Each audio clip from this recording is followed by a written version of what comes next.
Welcome, Rotarians and guests, to the fifth meeting of the 110th year of the Rotary Club of Lexington.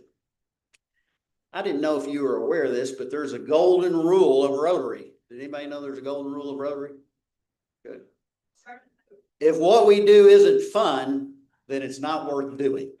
So I thought that was appropriate. So that's where we're going to go today. The other thing that seemed logical to me is when you're standing in front of an audience and you're holding a glass or cup of award-winning Grimes Mill wine, the only appropriate action is to offer a toast. So that's what I'm going to do. Everybody has something to toast with, maybe. So we raise our glass all around the world. Over 35,000 Rotary clubs and 1.2 million Rotarians express our commitment to 5 core concepts: service above self, fellowship, interconnectedness, integrity, leadership. Those are the 5 core components of Rotary. And we end with one profits most who serves best. Cheers. So, cheers.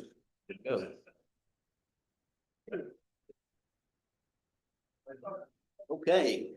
Now we're going to go straight into the pledge and inspiration and 4-way test. So, pledge allegiance to the flag of the United States of America and to the republic for which it stands, one nation under God, indivisible, with liberty for all. Now let's do the 4-way test. Is it the truth? Is it fair to all concerned? Will it build goodwill and better friendships? Will it be beneficial to all concerned? Looks like we lost our banner up there that had the 4-way test. Oh, it's over here. Okay, I'm sorry. All right, please be seated. Please be seated. Okay, now Marcus Cross was going to do the inspiration today, and he's not available, so I'm going to pinch hit. If I can have your attention, please.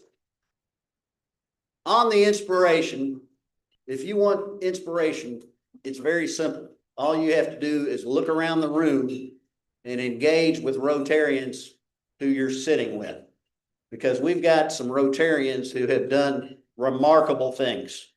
And if you'll talk to them and meet with them, and I'm going to single out one today, and he doesn't know I'm going to single him out, but I want to tell you about one Rotarian that did something quite remarkable and has had a remarkable life. We've got a Rotarian who was a pioneer in medical research. In the mid-'80s, they had the first IVF in England. And about a year later, it was decided that an IVF could be done in Lexington. And at the University of Kentucky, our own Rotarian, Dr. Emory Wilson, with a team of famous and great physicians, actually had a successful IVF. And that was in 1985, 1986. Emory's always understated in everything he does. He served in the Air Force. He attended Harvard and did his fellowship there. He was the dean of the College of Medicine. And when I talked to Emory about it, he said, well, it was very gratifying to be able to help people that wanted to have children. And that was the way he approached that. So we have a groundbreaking medical researcher among us, and I think that's a great thing, and I think that's an inspiration for us all.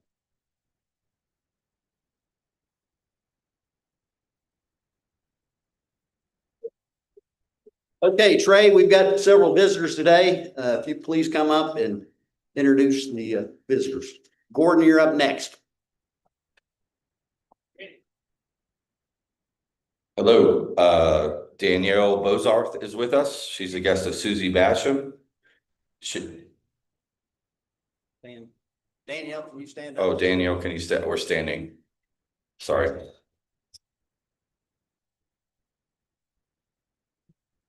Sharon Michael is visiting with us. She's also a guest of Susie Basham.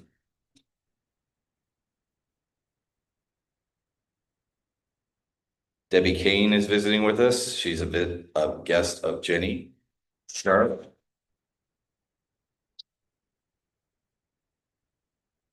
Julio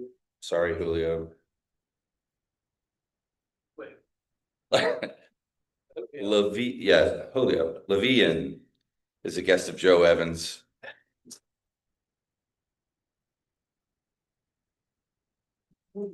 Christy Woodrum's a guest of Jenny's as well. Brian Dollins is a guest of Susie's.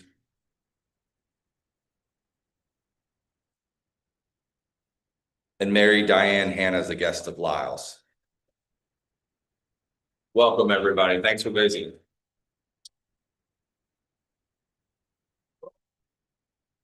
Yeah. One other guest, I have a guest today, Cliff Gookin. He wasn't on the list, so thank you, Cliff. What's up? We'll let Phil do it.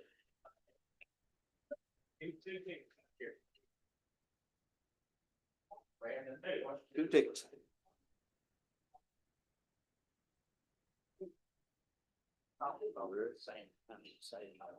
Okay. All right, here we go. First ticket. Last three digits are 545. 545. Anybody? What are we looking for today, Gordon? Queen of Spades. Queen of Spades. About how much money do we have? About $1,100. About $1,100. Hadn't had time to count it, so you give me up there too quick. That's a good day's work. Approximately $1,100. All right, come on, Gary. And the second ticket is 561. Last three digits, 561. Almost $1,100. Oh, come on, Jeff. Your lucky day. Queen of Spades. Come on, Jeff.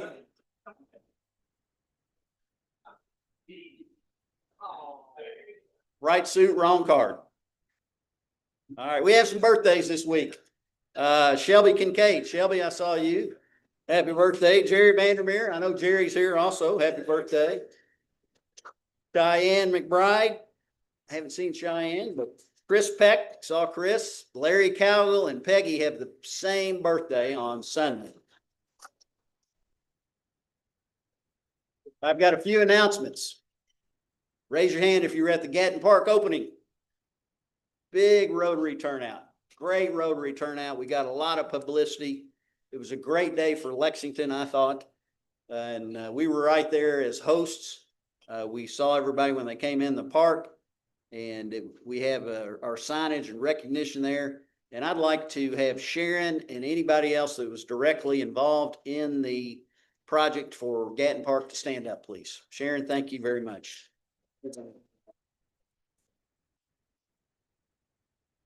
Now the bad news. We still have some money we need to raise for our contribution. So if you have not given yet, please step up. This would be a great time. It's going to be a wonderful place for Lexington.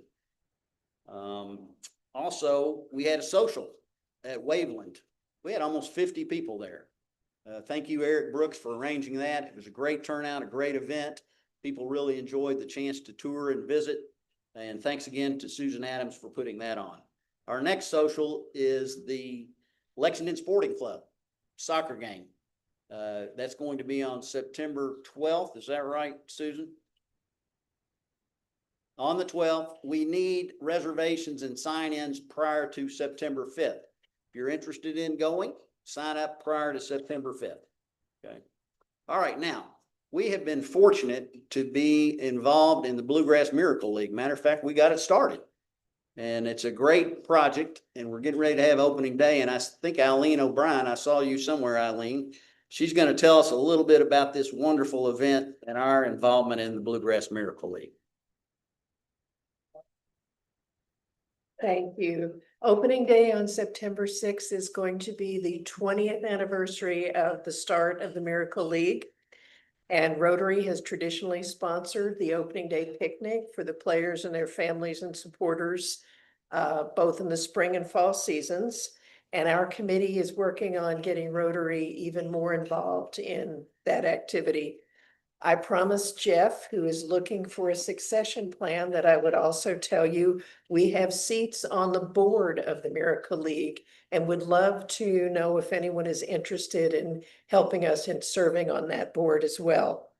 We also have opportunities for volunteers to serve as coaches or field buddies or come help us with the picnic.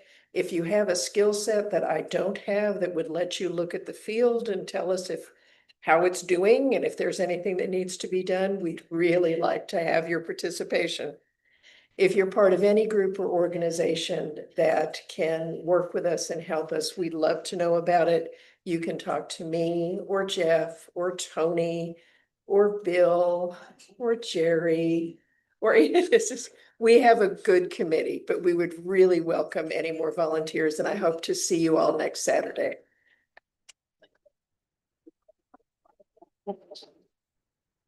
Thank you very much. Thank you very much, Eileen. Now, one of the best things we do in Rotary is bring in new members. New members have new ideas. They bring new energy. They increase our number of members so we can do more events, raise more money, and do more service around the world. Eric Brooks has the honor of introducing our newest Rotarian. Welcome, Eric. Thank you, Jamie. Good afternoon. It's good to be here today. I have the privilege of introducing our newest Rotarian. Gary Wilmhoff comes to us from Florence, y'all. He has retired from Florence and moved back to Lexington. He has spent a career in the hardware business at Ace Hardware. So now, from henceforth, the Lexington Rotary Club is the home of the helpful hardware man. Gary, I think you'll do just fine with this group of tools. So, welcome to the club.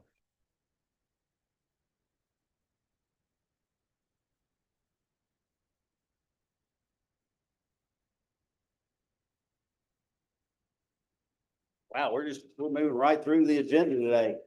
It's now time for our featured speaker, and Lyle Hanna is going to introduce our featured speaker today. This thing out of the way. He wants this stuff.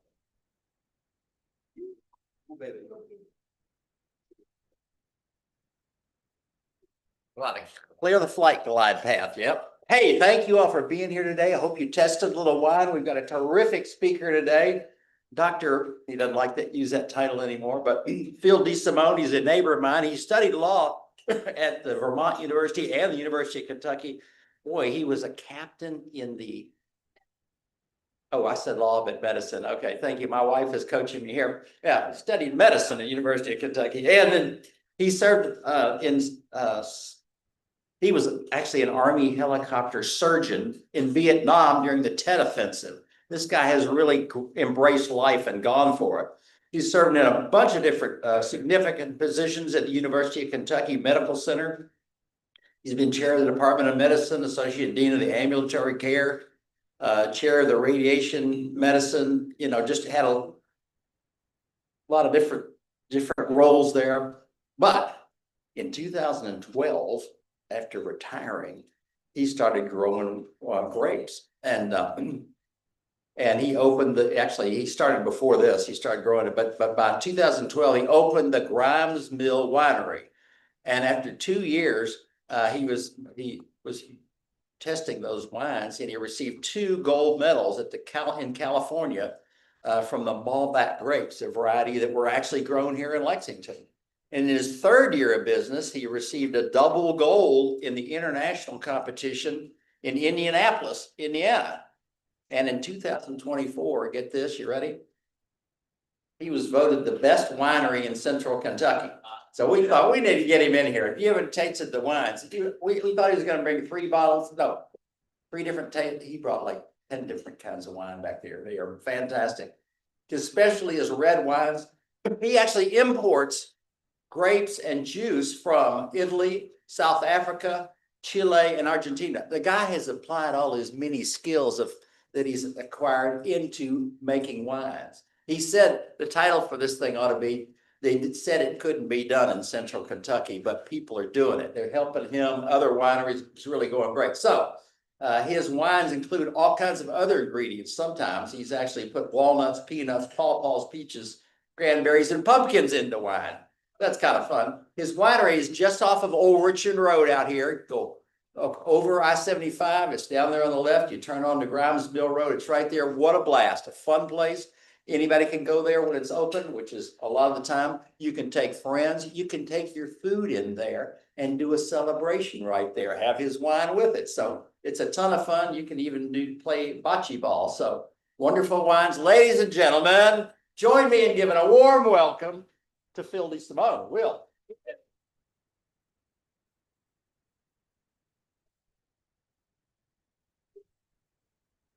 Okay.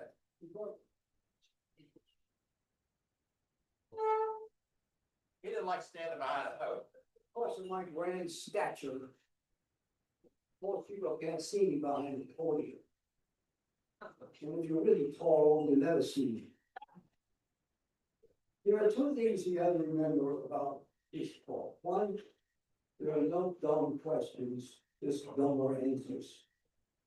And number two, the vintner doesn't really make the wine, the grape makes the wine. 90% of what you drink and the taste comes from the grape. And the vintner can only ruin the wine. So just remember that. I just took the first one, there you go. This will be a geography lesson, a medical lesson, and a little bit about the state of Kentucky. That's awesome. So the first one is the idea that where did this damn grape come from? So you gotta look at this map behind you. And you can see that the country of Georgia, some people say Iran, some people say Armenia, but it really is probably Georgia. Get my next slide. Which one is Georgia? Whatever. There's Georgia. So it's right there, right on the Black Sea. So then the Russians would like to have that case, and I'm actually taking it over again for the second time.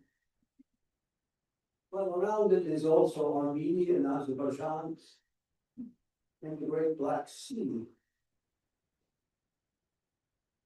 And this is a quote from Galileo. Man's love of wine. Wine is light, held together by water. Wine is light, held together by water. Now, this is part of my talk, and I want you to look at these two characters. Are they brothers? Are they fraternal twins? Or are they identical twins? So write your answer down. I'm gonna ask you a question later on. If you give me a dumb answer, I'll let everybody else know. Wine is called, the grape that makes the best tasting wine is called vinifera. And this is grown in the Mediterranean basin. And these wines are the wines that we like to drink because they have the most flavor. The most characteristics that you want in the best of wine come from this grape variety called vinifera.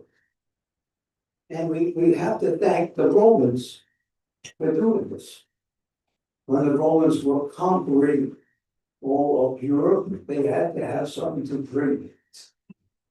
Because wine was safer than water. Remember that everywhere in the Mediterranean, wine was safer than water.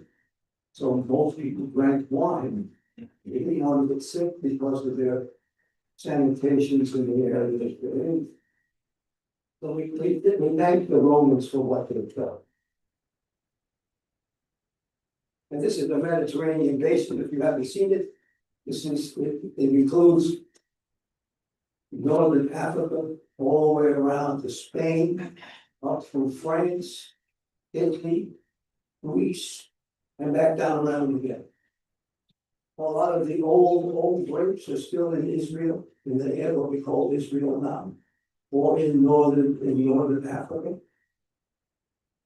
My wife gives me help by having all these maps, and she says, well, people don't want to. But I think it's important. This slide was from a book that was printed in 1724. And what did it say? It says that wine was safer than water. Again, the people just drank wine because it was safer than it should have been if we had good sanitation. So we're going to explain the science of grapes. And we're going to ask the question soon about what I just said. So the French farmer, using the word terroir, well, we couldn't explain why one area a half a mile from another area could produce a glass of wine that was really different than the one in the first area. And then they said that it's gotta be the environment. And the environment changes. And it gives you the taste of wine, the structure of the grape, the structure of the wine, the growth of the vines, the grapes itself, and then at the end, while we're all here, is to drink wine. So epigenetics is the science of, you don't all know what a DNA strand looks like. You should. You don't, you're in a different cave than I've been living in. And so that you can change the effect of this DNA by adding something to it. So you can add it, the DNA is not changed, but how the picture is expressed is changed. So this slide tells us what this really is. Are they brothers? Who said that they were brothers? They're wrong. Who said that they were fraternal twins? You're wrong. These are identical twins. Identical twins. That means they come from the same egg. The first one was in one attempt twice. The second one was one attempt, but two different eggs. And the third one is one attempt and one egg that was split in half, right? Well, this epigenetics tells us that they're not alike. These two guys are exactly, their DNA is exactly alike. But this little protein on the side of the DNA added something to it. So this is Mark, who's a senator from New Mexico, and that's his brother. Right. So they look a little like each other. But you wouldn't say they were identical, but they are clinically, scientifically different. And this is what happens to the grapes when the farmer said, well, something different than it took place in that field 2 miles from here, or half a mile from here, is that the environment changed. And the environment changes that. The environment in the uterus or in the womb changes. And so that one offspring may be just a little bit different than the other. So this science that would really take a long time, that's what the farmer knew a long time ago, but now we can say the science doesn't work. I think if he had a mustache, they may look more and say, well, I'm not sure that. So who said that they were identical twins? You cheat. No. Anyway, so there's only one in this whole group decided that they were identical twins. Retaste the wine in the back. Yeah, he's been drinking wine too much. What does a winemaker need? A simple question. What does he need? He needs yeast. When did Fleischmann first develop yeast? 1859. So that's when yeast was really developed. Oh, how do we get wine? How do we make hundreds of Romans dragging these vines all over Europe? How did they get wine? Well, there's really some that grayish color on the grape. You ever see that grayish color on the grape? You see it on plums. You see it on blueberries. I made blueberry wine once and forgot my old lecture. I made this wine and put sugar in it. I had this beautiful wine. And all of a sudden, it fermented again. It was this wild yeast that was on the blueberry that ruined my wonderful blueberry wine. And all grains contain yeast. You can make bread without anybody's giving it. Just stick it in water in a nice warm place, and you can have fermentation everywhere. Now, the present day yeast that we have, in my winery, I must have 40 different types of yeast. I select yeast to give me the flavor I want from that grape. But the mouthfeel is, the mouthfeel is because it feels in your mouth, it's not watery. It has some substance to it. It has a wonderful aroma. And so every year, people are making more and more yeast to bring out the flavor of the grape that makes the wine. And in fact, that the yeast adds to the flavor of the wine, and maybe up to 20% of that flavor comes from the yeast.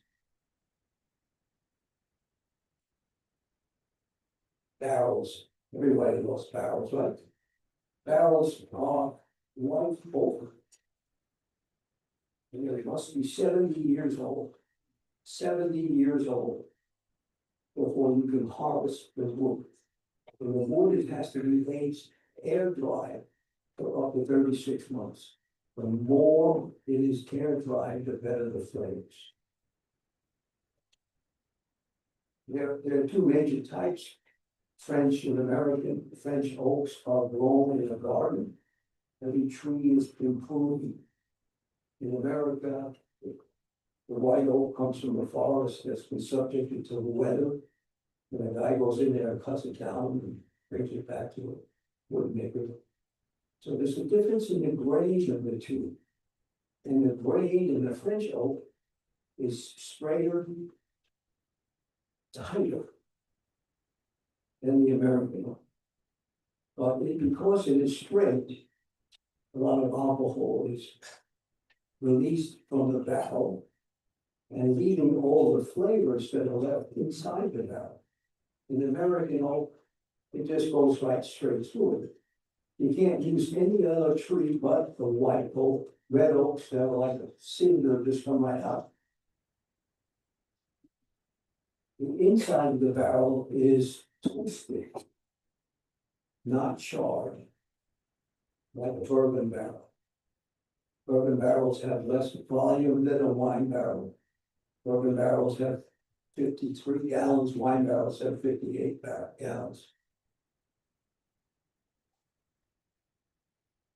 And don't forget, when you marinate something, how far in does that marinate go when you spend days marinating the piece of pork? No more than 8 of an inch. So you spend a wine barrel, the flavors are in that first 1/8 of an inch of the inside. And after that, you have to throw the barrel away. And then people say, well, why are they so expensive? Because it costs the vintner $600 a barrel to buy. And if I wanted to buy a French barrel, it would cost me $2,200. So I don't do that anymore. I stay back to buy American, not because,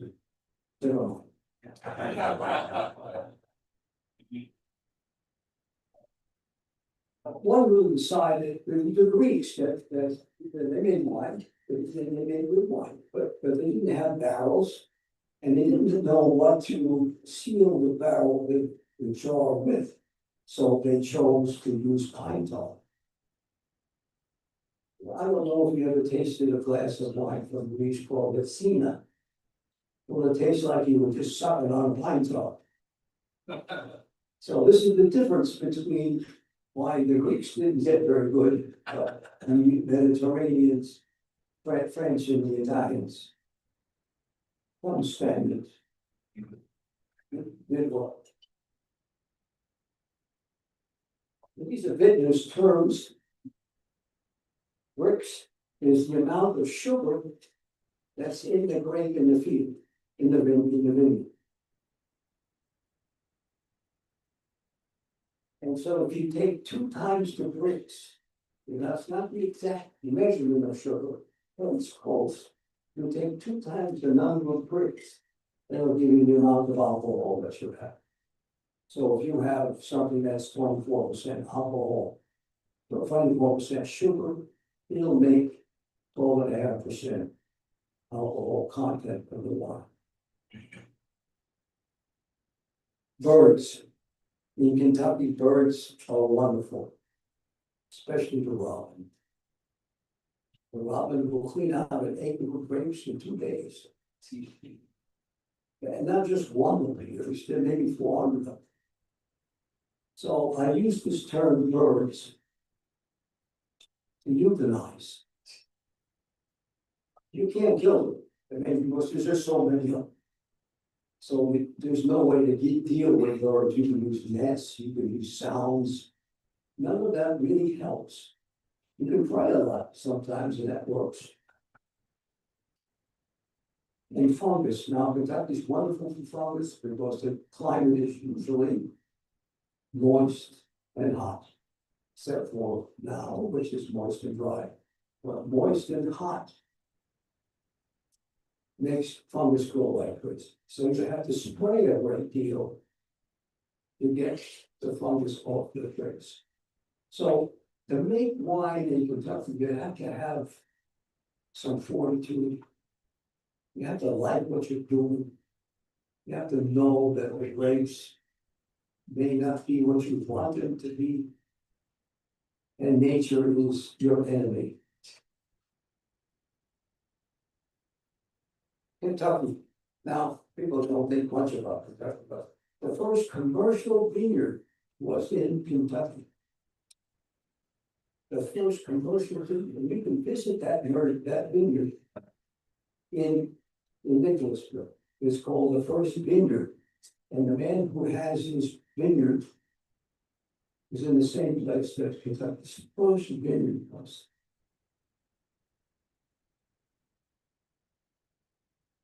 The second thing is that they had the second most production of wine in the United States, east of the Mississippi River. Thank God for Prohibition. The Kentucky grape business disappeared. So they were the first to have the first big commercial winery to produce more wine than most other places. Never think that Kentucky would produce that much wine. And then Prohibition stopped. And the last thing, which is probably the most important of all, why Kentucky is important, is that in France, in the mid-1850s to 60s, the phylloxera, which is the painted-like bug would go down on the roots of the plant, and it would make it a nice living place for fungus to grow, and it destroyed almost all of France's grapes. The fix for this was to graft the grape vine from something that we grew in Kentucky and Cincinnati, a grapevine that was resistant to phylloxera. So every grapevine in the world right now is grafted to this grapevine that was produced in Northern Kentucky and Cincinnati. So if you don't think of it, you think they said it couldn't be done, but we did it. Kentucky did all of this, and even though most people don't think you can do very much in the state. Since the buyout, and I think this caused more people to go into the wine business. I was in Tobacco Road at one time. And the buyout made me think about doing something else, and eventually I decided I would go with. But for over the past 25 years, there are now almost 76 or 77 different wineries in the United States. And we have two of the largest in the state, right here in central Kentucky. Talent, which is right out there on Big Creek. And the other one is Equus Run out in Midway. And we produced about 200,000 gallons of wine throughout the state. So those 76 vineyards produce only about 200,000 gallons of wine. You're finally going to get to the wine. GMW stands for Grimes Mill Winery.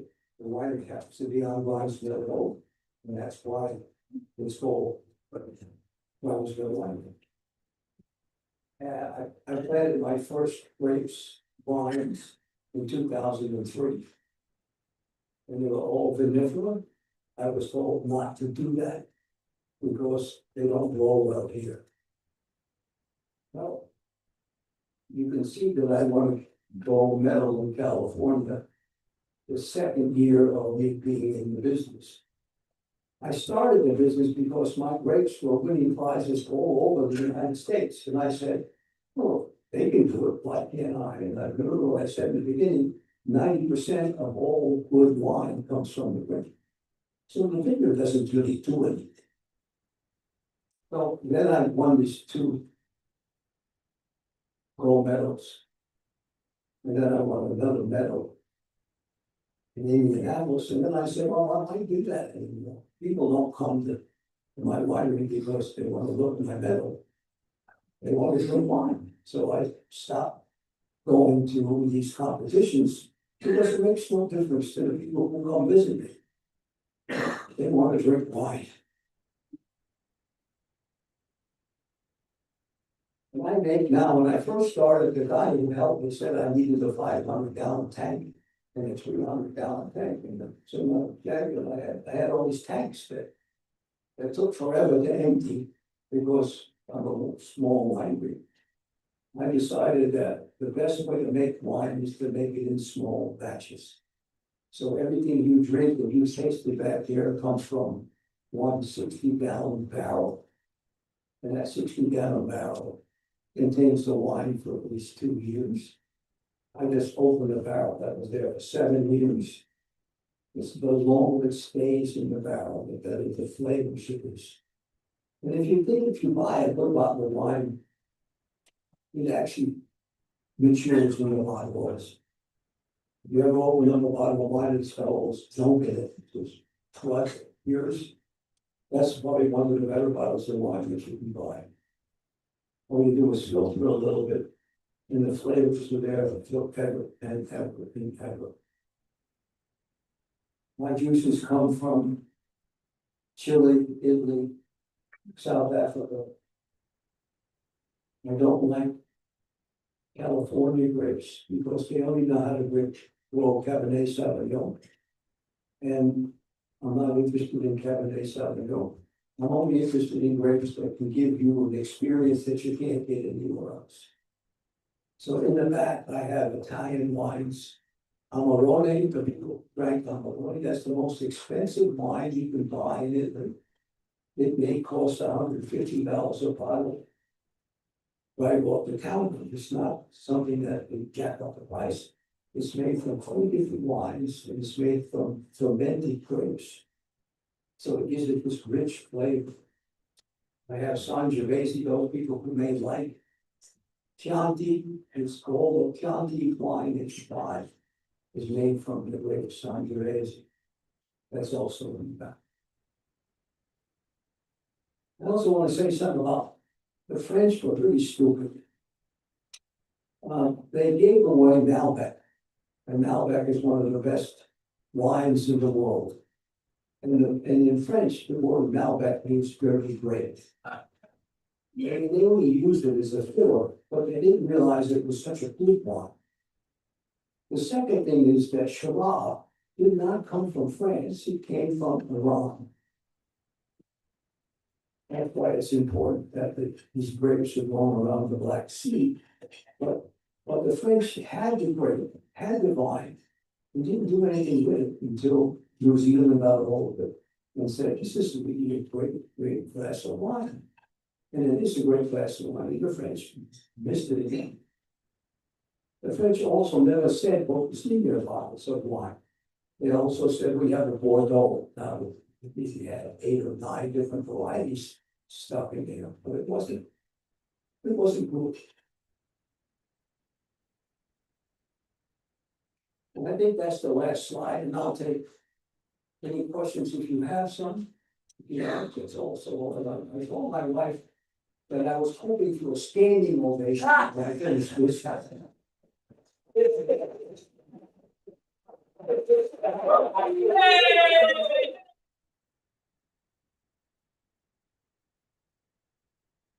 Thank you, guys. Just we're going to see you all outside. Any questions? Yes, sir. Seems like Kentucky's known for sweeter wines, but in my brief tasting, I didn't notice any sweet wines over there. Why is that? I have sweet wines because they like sweet wine, but I'm trying to teach them different things. That you can't get them in the door with a wine that's not sweet. So you have to get them in the wine. The best way to learn about wine is start off with a sweet wine and then a dry white wine. And the more they drink white wines, they say, there's something missing here.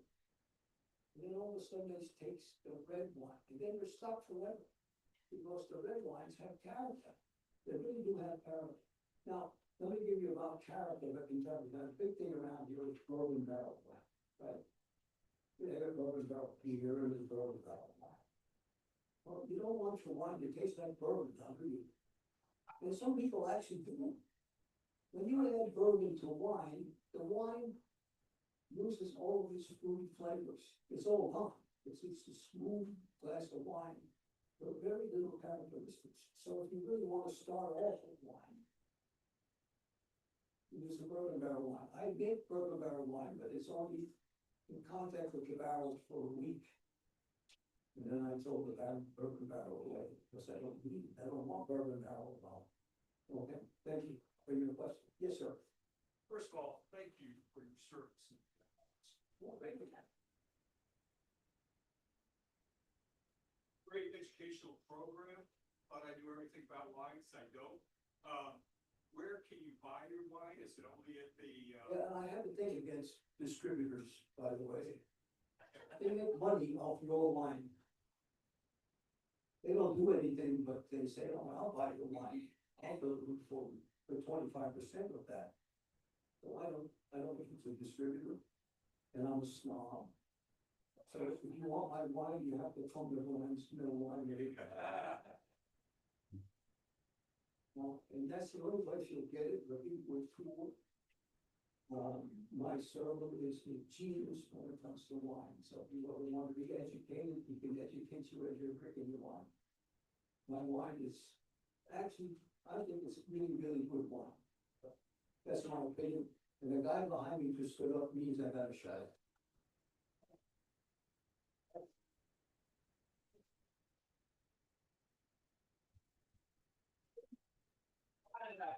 Everybody's gonna bring like 3 different types, so we brought about 8 different types of wine. I think Phil, you're gonna be in the back for a few minutes to answer some questions and let you all visit a little bit longer. Phil, I'd like to present you with this Bill Strauss lithograph. I think it's appropriate for you, and it's just a small gift from our Rotary Club. Thank you for being our speaker.